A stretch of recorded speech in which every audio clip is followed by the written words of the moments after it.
as a customer service rep and, having been in this seat for many years of a customer service rep and then also kind of being a manager, you have to have some type of metric that tells me on a consistent basis, where I'm at, how am I doing?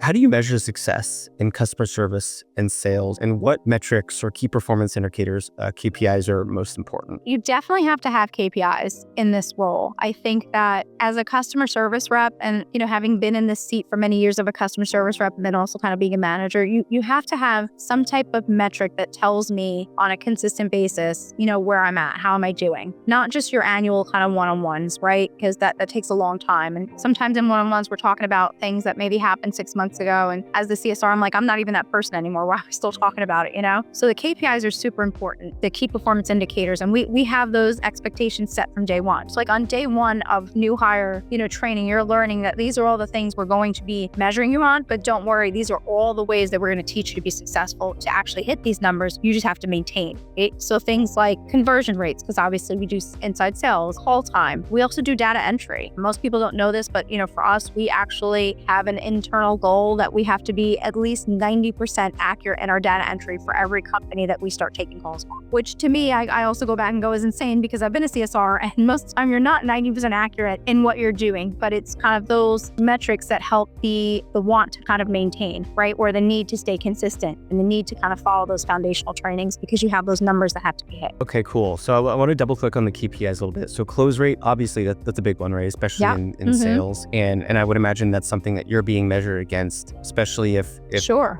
A company internally has a team and maybe you're taking overflow work, right? So they're saying, well, this is what we think our internal close rate is. This is what your close rate is. And then the accuracy of data entry, an interesting one that I hadn't crossed my mind. Are there any other KPIs that are super important, or are those kind of big three that you use as your Those are North the Stars? big three. We add in also what's called ACW time, like after call work time. It's kind of, call time is when you're talk time is what some, platforms call it. It's when you're engaging with a customer. And then your ACW, your after call work time, is when you end the call. And that's your, you're crossing your I's, dotting your T's. And that's an important metric for us because it also, as a manager, it might tell me if somebody's struggling, in a software with a movement or a process and in a CRM. Because if the majority of your data entry is happening, obviously, while you're talking to the customer on the phone, which it should be, and then you've disconnected the call, but then there's this lingering amount of time that's going beyond our standard for after call work time, it usually is an indication that somebody's struggling with a software. Maybe they're not speaking up or saying something. So having that metric allows for us to have those open conversations. Cool. And can you give me benchmarks for what you would expect, or what might be like a range of maybe this isn't great and this is amazing? For us, I can tell you our average call time with a current customer is under 3 minutes, from start to finish, meaning that includes after call work time. New business, it might be between 7 and 12, depending on what type of pest it is, if I'm giving preparatory information or sending out an agreement. Our ACW, that after call work time, is under 30 seconds.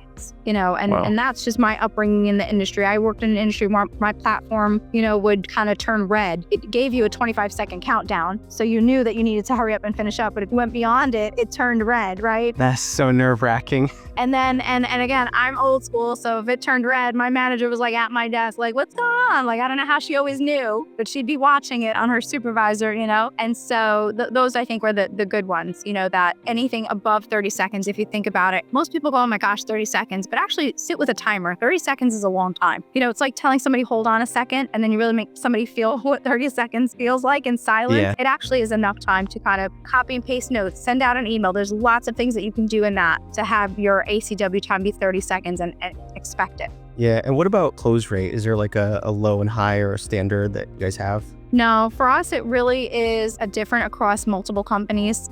There's so many variables that go into it. It could be geographic location, the saturation of your competition. It could be how aggressive you are with scheduling and sales. Are you just kind of pumping things out and we're at a higher conversion? It could be what your service price is at. What are your offerings? If you're, high priced, you're going to get a lower conversion and be happy with it. So there's so many different variables to it. We try to establish those things when we start with a company so that we know what our benchmarks are. That makes a lot of sense. And of course, in marketing, we say the same thing, which is, it depends.